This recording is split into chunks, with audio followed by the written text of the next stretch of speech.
Have you ever paused to consider who counts the world's money, who monitors the transactions, the debts, the failures and successes of businesses, or even the whole nation? Well, the answer is accountant. It is not just merely spreadsheets or softwares today. You see, accounting is one of the oldest professions in the world, perhaps even older than writing itself. Hello everyone, my name is Gebe and welcome to my channel, Gebe Tutorials. I'm thrilled to launch our fourth series, and what better way to begin than by exploring the origin of something absolutely essential to the world today. Accounting is often called the language of business, and its history is deeply intertwined with the history of human civilization itself. It has played a crucial role in shaping societies, economies, and even technological advancement. So join me on the journey back in time, from ancient clay tablets to modern artificial intelligence, as we explore the fascinating history of accounting. Our story begins, incredibly, over 7,000 years ago. Archaeological evidence shows accounting records dating back to ancient Mesopotamia, especially in places like Uruk. Think about this. Some historians believe that accountants are the reasons for the invention of writing. When you look at the earliest forms of writing on ancient clay tablets, what we find written there are financial records and receipt of transactions. The oldest examples of writing we have are, surprisingly, financial statements. The ancient peoples, such as the Mesopotamians and Egyptians, employed rudimentary accounting methods in tracking the growth of crops and herds. They tracked transactions involving livestock, goods traded and received.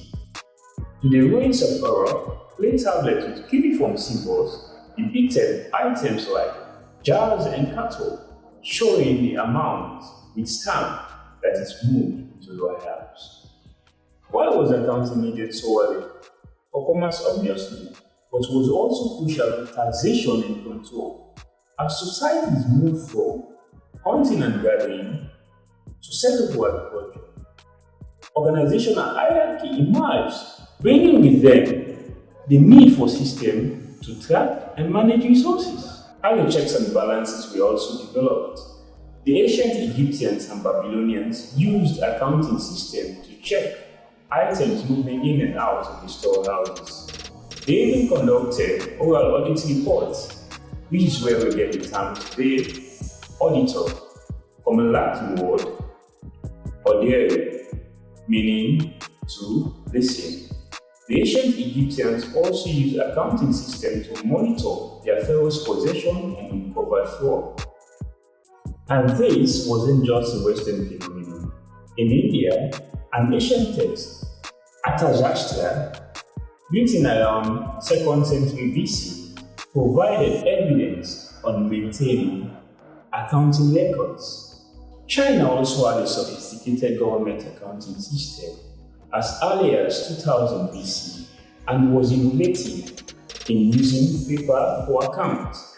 They also developed paper currency, which requires much more extensive transaction tracking. For many centuries, bookkeeping largely relied on a single entry system. Imagine having a simple list of transactions, like recording dates, items bought and sold, and their amounts. Calculating something like profit or loss using this narrative style was incredibly time-consuming and insufficient. A major leap forward was needed, and this big development was double entry bookkeeping. Other forms of double entry recording might have existed earlier in places like India and Italian cities like Genoa.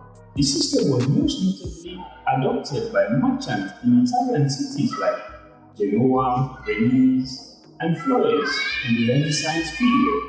Benedetto Cotoli, a merchant and diplomat, actually described the double entry bookkeeping system in a manuscript in 1458. But however, his work was not published until after a century later.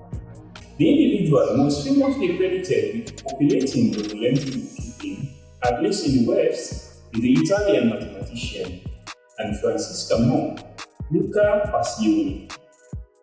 In 1494, Pacioli published his influential textbook Summa di Arithmetica, Geometria, Proportioni et Proportionalita.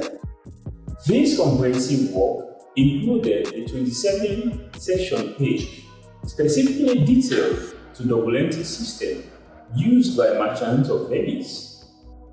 While Pacioli did not invent this system, his work was the first known printed treatise on bookkeeping and helped formalize, summarize, and widely spread the use of these practices. It was a huge success, taking Europe by storm. Because of this, Luca Pacioli is often referred to as the father of modern accounting or bookkeeping. His book was impactful and remained in print over 400 years. So, what was the core idea of this revolutionary system? For every financial transaction has two equal opposite effects. For every entry made in one account, an opposite entry must be made in another. This requires a debit and a credit for each transaction. These two are systems which Pacioli outlined for accounts like assets, liability, capital, income and expenses, ensures that a company's book achieves balance. Pacioli famously warned that one should not go to sleep until their debits match their credits. The very terms debit and credit trace their origins back to Latin and Italian words related to owing and trusting. Fast forward a few centuries to the 18th and 19th centuries, and the world was being reshaped by industrial revolution. As industry moved from agriculture to landscape manufacturing, businesses grew significantly. The emergence of corporations and complex operations required tracking vast amounts of capital and presenting new challenges for accounting. Perhaps one of the biggest catalysts for accounting's revolution during this time was the creation of the railroads. Managing vast rail networks, shipping schedules, fare collection, and evaluating efficiency requires sophisticated accounting data like cost estimation and operating ratios. The need for uniformity in timekeeping and practices spurred by the railroads also encouraged investment, putting a greater focus and even on accounting. Investment was no longer just for the few wealthy with insider knowledge, it was becoming more acceptable. Corporations began publishing their financials to attract investors. This transparency, however, created a need for independent verification to maintain investors' confidence, paving the way for accounting to become a formally recognized passion.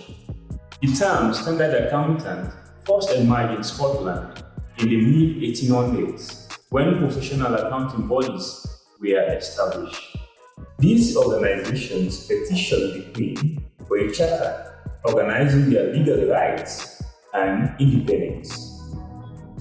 In the United States, the American Association of Public Accountants, a precursor to today's American Institute of Certified Public Accountants, was founded in 1887. The professional title of Certified Public Accountant, CPA, was formally recognized in 1896 after standardized tests were introduced. The demand for professional accountants soared, notably with the introduction of income tax in the United States in 1913. Accounting was now a distinguished profession with rigorous requirements, highly standardized, and a commitment to ethics. The 20th and 21st centuries have seen accounting continue its rapid evolution, largely driven by technology. This modern era also brought a great need for standardization and oversight. Ethics and the need for oversight became even more critical following major financial scandals like Enron, which revealed accounting irregularities and corporate fraud. This led to landmark legislation like the Sarbanes-Oxley Act, aimed at enhancing corporate governance and financial reporting transparency. This period also saw the rise of forensic accounting, combining accounting, auditing, and investigation to uncover financial wrongdoings. From prosecuting figures like Al Capone for tax evasion in the 1930s, investigating the complexities of the Lehman Brothers bankruptcy and Bernie Madoff's massive Ponzi scheme, forensic accountants have played vital roles in accountability. In conclusion, from the earliest clay tablets used for trade and taxes in ancient Mesopotamia through the revolutionized double entry system popularized by Luca Pacioli in Renaissance Italy, to the complex digital systems and global standards today, the history of accounting is a remarkable journey. I hope you find this video fascinating. Kindly like, share, comment, and subscribe to my channel. Thank you.